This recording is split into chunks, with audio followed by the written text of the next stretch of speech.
Hello and a very warm welcome to our special show from Anchorage in Alaska. I'm Maha Siddiqui.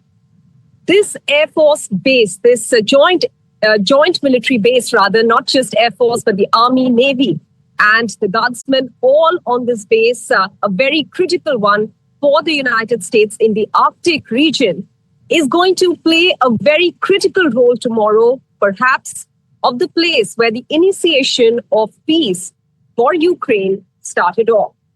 This is the place where US President Donald Trump will be meeting Russian President Vladimir Putin in a bid to kick off the peace talks for Ukraine. Perhaps look at a ceasefire.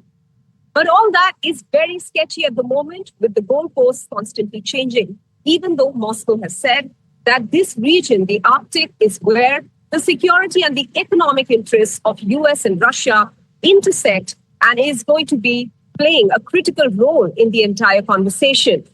But what about the security of Europe?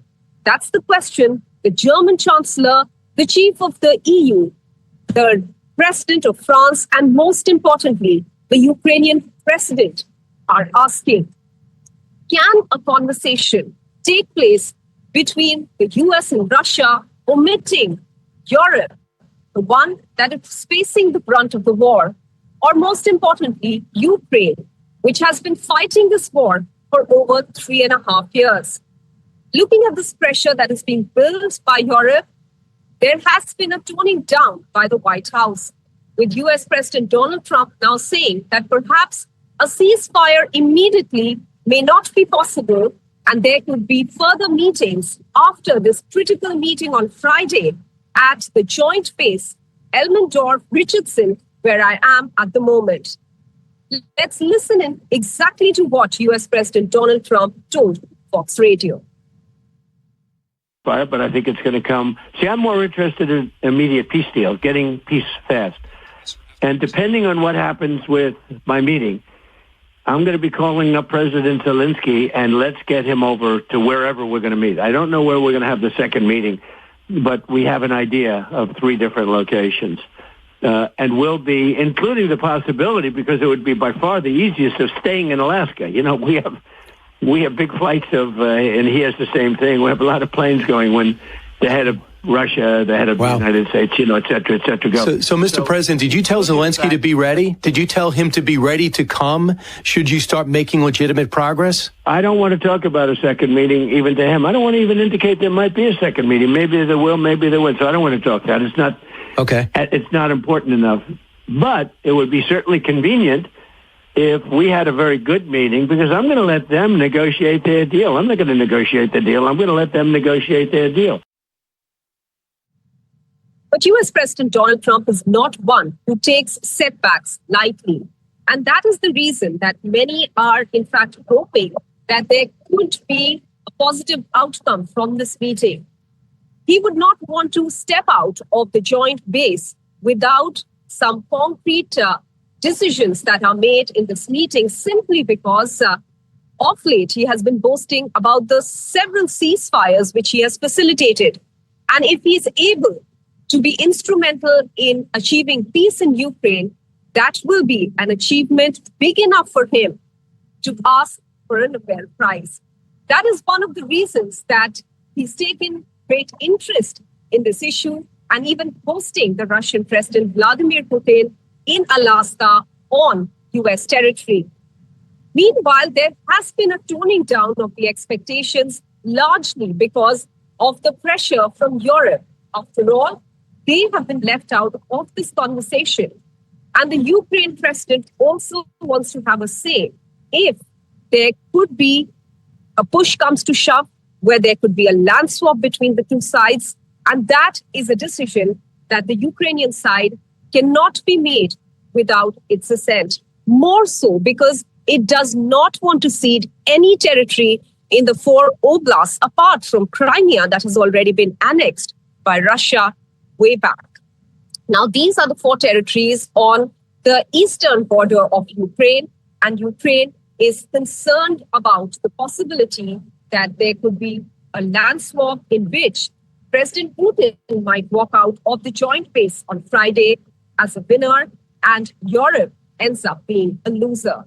Let's look at the several developments that have taken place wherein President Trump has changed the constant expectations from this meeting over the last 1 week alone. Yes, they will. Yeah. What will the consequences There will be consequences. Sanctions, tariffs? There will be, I don't have to say, there will be very severe consequences, yes. A meeting for the history books, one with the power to end a devastating war. Two leaders, one frozen stage, ready for a highly anticipated face-off.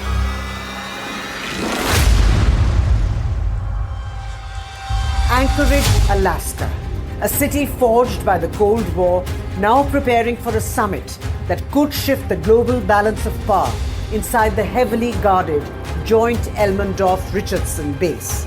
US President Donald Trump will come face-to-face with President Vladimir Putin. The first time since returning to the White House, the Russian leader's first visit to the US in a decade. Despite an ICC warrant out for his arrest, Putin remains out of reach. For the US isn't a member of the International Criminal Court and is thus under no obligation to arrest him. Inside the room, the mood will be as cold as the Alaskan air. With no Zelensky or Europe at the table, it's anyone's guess what the two leaders could discuss with no formal agenda announced. Just two leaders sizing each other up with the world watching. One move and the summit could bring peace or ruin. While the world watches nervously, Trump is banking on personal diplomacy to deliver a breakthrough. From land swaps to sanctions, he's laying out all his cards to secure that elusive ceasefire and win the one thing his heart truly desires, the Nobel Peace Prize. Moscow has made it clear its demands remain unchanged. Ukraine must give up its NATO ambitions and lost territory, even accusing Europe of trying to sabotage this meeting. And Zelensky, he's not backing down, calling out Putin's bluff. На всіх напрямках українського фронту Росія намагається зобразити, що спроможна окупувати всю Україну. Безумовно, це їх бажання. Також Путін блефує, начебто санкції для нього не важливі і що вони не працюють. Насправді санкції дуже допомагають і б'ють по російській воєнній економіці. Ukraine and its allies have demanded a seat at the table, a demand Trump may soon have to meet. Yet, expectations from the summit remain low, with no breakthrough likely, with the White House calling it a listening exercise, a feel-out meeting. 2 minutes, that's all it'll take to decide the fate of the world, with nuclear risks, territorial tensions, and fragile diplomacy at play. The world can't afford to blink. Bureau Report, NDTV World. The question many are asking as to why it was decided that Alaska and Anchorage are going to host this very critical meeting. After all, several other venues were discussed between the two sides, including some in the Gulf like the UAE, as well as Turkey, that has hosted some peace talks of late. European cities were, of course, ruled out because of the ICC ruling against Russian President Vladimir Putin. But here are some of the reasons that Alaska was chosen as the place for this meeting to take place. After all, it's just 55 miles from Russian territory. If you come towards the west of the US, only the Bering Sea actually keeps these two territories away, the US and Russia. Moreover, there is a land bridge that once connected Russia via Alaska. So this is a critical place, as Moscow has pointed out, that actually has an intersection of interests, both economic and security, for Russia and the United States. This underscores the proximity, the geographical proximity between Russia and the United States. But this also, as I was pointing out, has a shared history because of the fact that at one point, Alaska was Russian territory. And also, this place offers a semi-neutral midpoint between Trump and Putin. Both do not have to take a very long flight to meet each other in some third country. there is a short flight that President Trump will take from DC and a short one for the Russian President Vladimir Putin as well. Arctic is a very interesting region. It's one which is resource heavy. And this area is not just one that keeps an eye on the Arctic region. This particular military base, this also takes a look at the Pacific, which is, again, a resource-rich region, which has, in fact, been one that is heavily contested. As you know, the Indo-Pacific is the area from where there is heavy trade cutting across various parts of the world. And finally, the shared history that I was talking about, Russia was the one that sold Alaska to the United States in 1867. Tsar Alexander II sold it for $7.2 million in gold, rather, at that time. Let's also try and understand why this particular base becomes one of the critical linchpin in this entire scenario that we are witnessing at the moment, and the developments tomorrow that are likely to take place from the joint base. I'm standing right outside the joint base, Elmendorf-Richardson, that is going to be the venue for the high-stakes meeting between US President Donald Trump and Russian President Vladimir Putin. The two leaders will be meeting here on Friday, an area of over 85,000 acres. This base is strategically important for the United States, keeping a watch over the Arctic region as well as the Pacific Ocean, both of which are resource-rich and strategically important for the US. And that is why there are some who believe that the optics perhaps could be all wrong in choosing the venue.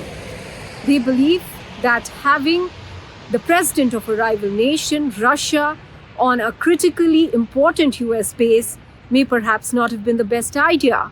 However, the short notice in which Alaska was declared as the venue for the meeting, many believe that this was the only venue in Alaska and Anchorage that could have provided the sanitized, safe, security-wise space for the two leaders to sit down and discuss a very critical issue that will have global ramifications, that of the possibility of ending the war in Ukraine. In Anchorage, in Alaska, this is Maha Siddiqui for NDTV. Let me now introduce our guests who are joining us here on the show to discuss more about the meeting that's going to take place between US President Donald Trump and Russian President Vladimir Putin and what the expectations from this meeting are. Joining us is Peter Dickinson, Ukraine editor for Atlantic Council, and Melik A., political strategist and commentator, joining us from Washington, D.C. Melik, I want to come first to you because I want to understand what the expectations in U.S. are on this meeting, considering that the actual players in this war are Russia and Ukraine. Well, I think that the Donald Trump administration is trying to signal that they're willing to enter into negotiations with Putin to actually end the war. Over the past several years, that obviously the world has isolated Putin, and there hasn't been any sort of direct talks with Putin himself. There have been several summits, as I'm sure you know, several, quote unquote, peace summits around the world, and those summits did not include Putin or Russia at all. So I think that the Trump administration, and he pledged that this is something that he was intent on ending. So he's had Zelensky here, of course. He's met with Zelensky. I'm sorry. Yeah. So I'm sorry, he's met with... I was just being asked to move slightly away from the base, so I'm walking. You continue, please. Okay, no problem. Yeah, so he's already met with Zelensky here. And we've heard over the years what were Zelensky's negotiations or the things he was willing to do. And I'm glad you pointed out in your reporting, which was absolutely great, that it does seem as if what Putin is intent on at this point is keeping the Donbass region, meaning the Luhansk and the Donetsk regions.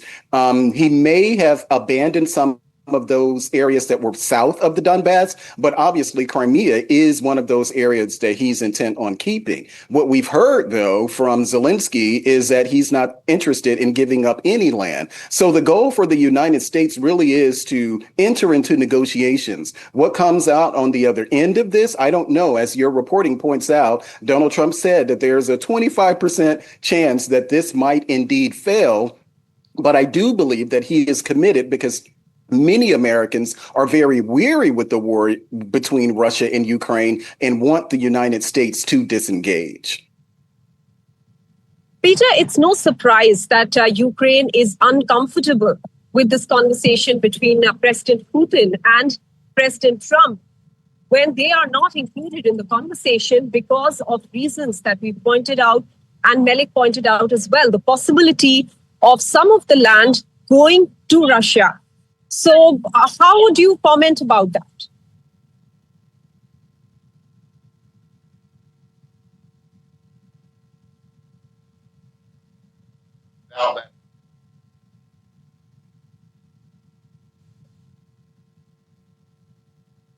Peter, I think you're on mute. You'll have to unmute yourself. No, unmute. We can hear you now. Go ahead. You can hear me now?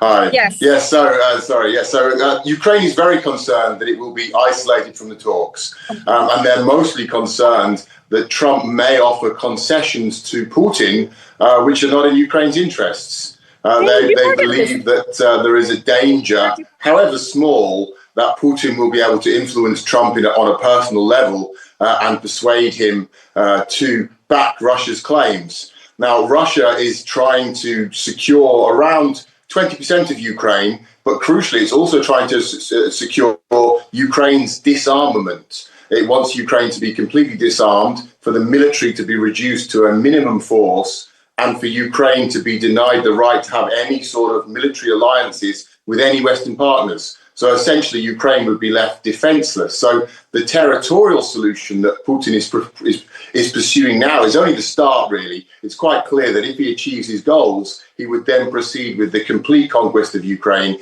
and seek to end Ukrainian statehood. So really, Ukrainians are fighting for their lives here on the battlefield, but also at the negotiating table. And they are very concerned that that message maybe has not got home to Trump yet.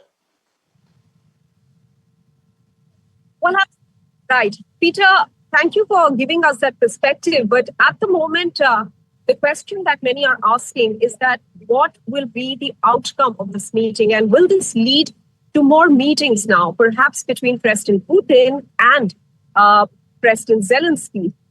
Would you want to say anything about that, Melik? Is that the sense that you're getting from Washington, D.C.?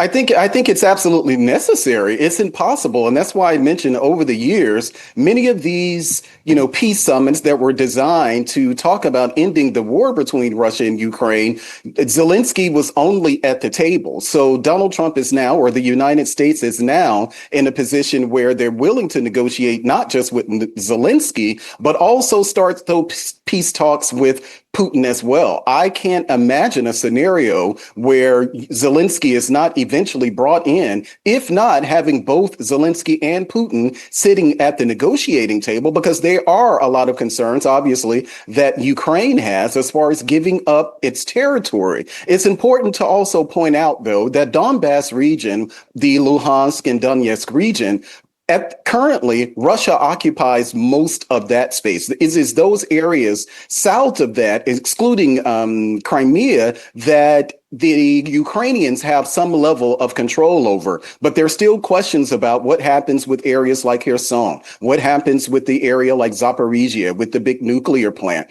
Those are still things that need to be ironed out. But again, I can't imagine a scenario where Zelensky is not brought to the table. That needs to happen. It's just an absolute necessity. Right. I'll request both Peter and Melik to stay on with us. Let's quickly take a look at how this war started 3.5 years ago. The reason that was quoted by Moscow at that time was that their security on their western border was being threatened by NATO, and that if NATO moves any further closer to their territory, then it is not going to take it lying down. Though one of NATO's very important points for a country joining, or the charter that gives directions on which countries can be part of the NATO, clearly mentions that any country with disputed territories cannot be a member of NATO. And at that time, Ukraine's territory, because of Crimea, was disputed. Would they have been able to become part of NATO at all? And that is the question that many other commentators really take up to, in fact, say that the reason for this war was not NATO. The reason perhaps for this war was only the imperialistic ambitions of Russian President Vladimir Putin. But here's a quick look now at the background to Ukraine's bid for a NATO membership and how it has played out over the last few years. The distance from Warsaw to Moscow, just 1,200 kilometers. If Ukraine had joined NATO, Western missile systems would sit only 450 kilometers from the Russian capital. For Putin, that's an existential threat. NATO's military footprint in Poland is already significant. Missiles, troops, surveillance, all active and operational on Russia's western edge. Since the fall of the Soviet Union, NATO has expanded eastward. 14 new members, including 7 former Soviet bloc states, were added in 2024 alone. Vladimir Putin claims the West broke its word, that NATO had promised not 1 inch of eastward movement. The West denies any formal agreement, but in the Kremlin, the end of the Warsaw Pact was on the premise that there will be no expansion. And each time a former Soviet state drifted westward, Russia responded with force. Georgia in 2008, Crimea in 2014, and Ukraine in 2022. The pattern is unmistakable. Now Russia and Belarus are preparing for Zapad 2025. It's a massive joint drill near NATO's eastern flank. 13,000 troops, live fire exercises, and deployment of nuclear-capable Orshnik missiles. These weapons are being stationed in Belarus, a country that already served as a launch pad for the 2022 invasion of Ukraine. Meanwhile, Russia is deploying electronic warfare systems just 20 kilometers from Estonia, a NATO member. These systems can jam radars, block GPS, and cripple battlefield communication. Putin's objectives may not be to conquer NATO territory, but to break the alliance from within. A limited incursion, a drone strike, a cyber attack. Designed not to win a war exactly, but to expose lack of unity. NATO leaders now warn Russia could launch a military operation against the alliance within 5 years. Intelligence suggests the Kremlin is preparing for precisely that scenario. In response to the shifting threat, Finland and Sweden have joined NATO, extending its reach and reshaping Europe's security map. But Russia's defense industry is outproducing the West, and its electronic warfare systems are disrupting operations across the Baltic. To Moscow, NATO is not a defensive alliance, it's a network of forward bases, inching closer with each year. And for Vladimir Putin, the red line, well, it's no longer just theoretical.